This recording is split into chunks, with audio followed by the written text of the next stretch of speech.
Assalamualaikum warahmatullahi wabarakatuh. Kaum muslimin dan muslimat, pemirsa yang beriman dimanapun berada, saya yakin Nabi tidak berbohong. Itu adalah tema yang akan kita angkat pada hari ini. Allah subhanahu wa ta'ala berfirman, A'udzubillahi minasyaitonirrajim, wa ma yantiqu 'anil hawa in huwa illa wahyu yuha. Nabi itu tidak akan pernah ngomong sesuai dengan hawa nafsunya.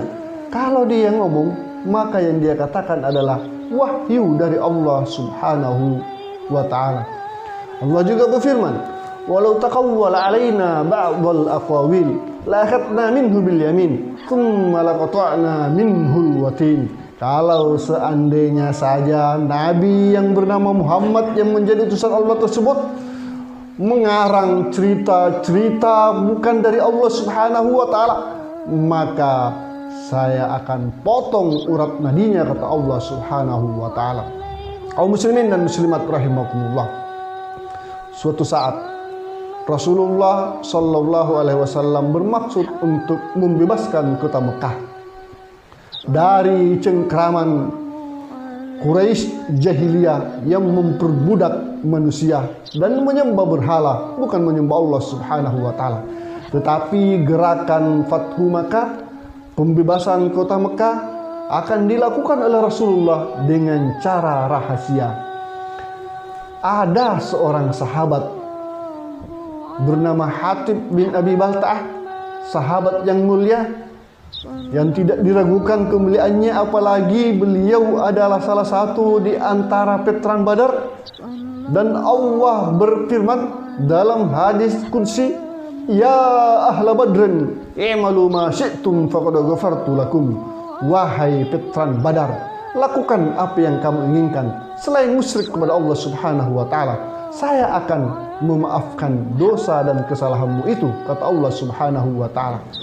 Hatib bin Abi Balta'ah, tentang apa yang beliau lakukan, jihad politiknya salah dari segala aspek lini kacamata politik, agama, ketaatan dan lain-lain. Hingga datanglah Jibril menemui Rasulullah dan berkata, suruh ambil surat yang dibawa oleh seorang perempuan yang sedang menuju Mekah, yang dititip oleh sahabatmu bernama Hatib bin Abi Balta'ah. Kemudian Rasulullah memanggil Ali radhiyallahu anhu dan beberapa sahabat. Rasulullah memerintahkan untuk mengejar wanita tersebut dan mengambil surat yang dititip. Pendek ceritanya, kemudian Ali bersama kawan-kawannya ketemu dengan wanita tersebut.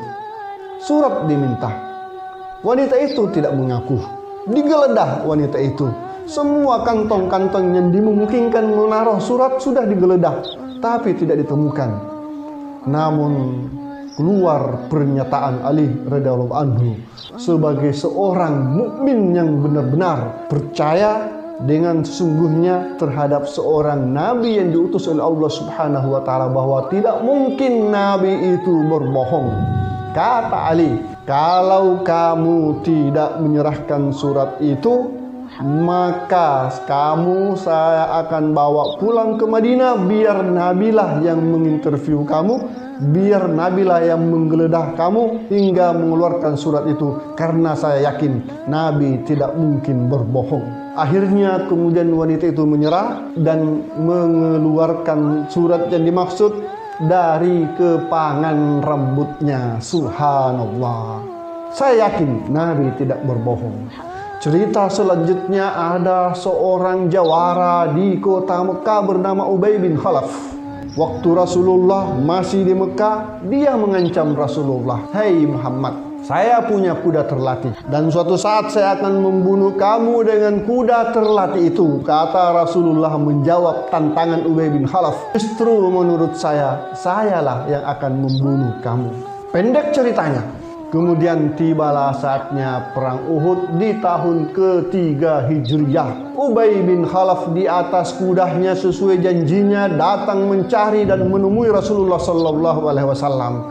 Tatkala dia mendekat ke Rasulullah, sahabat-sahabat berdiri mengelilingi Rasulullah untuk melindungi Rasulullah dari maksud dan kejahatan sang Ubay bin Khalaf.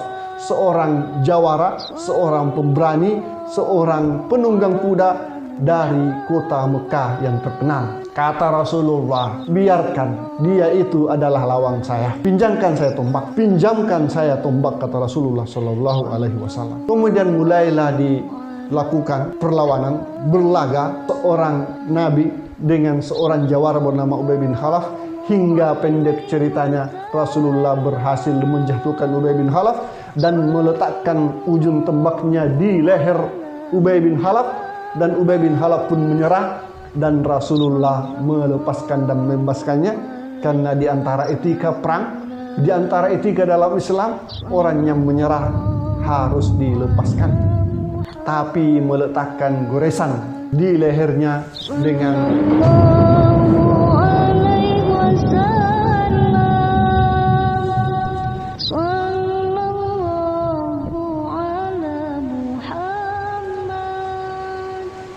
lazimnya sebuah senjata tajam yang menyentuh kulit tentunya paling tidak menyisahkan goresan, walaupun hanya sebatas garisan darah kecil. Dan inilah oleh-oleh yang dibawa pulang oleh seorang Ubay bin Khalaf. Namun di tengah perjalanan dia bersedih seperti orang yang sudah mau mati. Dan tatkala diledek oleh jawara-jawara dari Quraisy, kata Ubay bin Khalaf menjawab, memang dengan luka ini saya yakin saya mati, karena goresan di leher saya ini adalah goresan tombak Muhammad, dan Muhammad pernah mengancam saya akan membunuh saya, dan saya yakin Muhammad tidak bohong. Seandainya waktu saya berlaga tadi Muhammad meludahi saya dan ludahnya sampai mengenai badan saya, maka saya yakin saya akan mati dengan ludah tersebut, karena Muhammad pernah mengancam saya untuk membunuh saya, dan saya yakin Muhammad tidak mungkin berbohong. Kaum muslimin dan muslimat rahimakumullah, pertanyaannya, kalau seorang Ubay bin Khalaf, seorang kafir yang sangat membenci dan memusuhi Islam, memusuhi Rasulullah Sallallahu Alaihi Wasallam, dan banyak lagi cerita-cerita contoh semacam itu, mana orang-orang kafir begitu yakin dan percaya terhadap apa yang diucapkan oleh Rasulullah Sallallahu Alaihi Wasallam. Kalau mereka saja begitu yakin dan percaya dengan apa yang keluar dari mulut Rasulullah Sallallahu Alaihi Wasallam, apakah etis? Apakah wajar bila ada orang yang mengaku Muslim, beriman kepada Allah dan beriman kepada Rasulullah, tapi kemudian meragukan hari kebangkitan, hari kiamat yang telah dijanjikan oleh Rasulullah Sallallahu Alaihi Wasallam? Kalau itu terjadi, berarti saatnya belajar beriman dari seorang kafir Ubay bin Khalaf. Wassalamualaikum warahmatullahi wabarakatuh.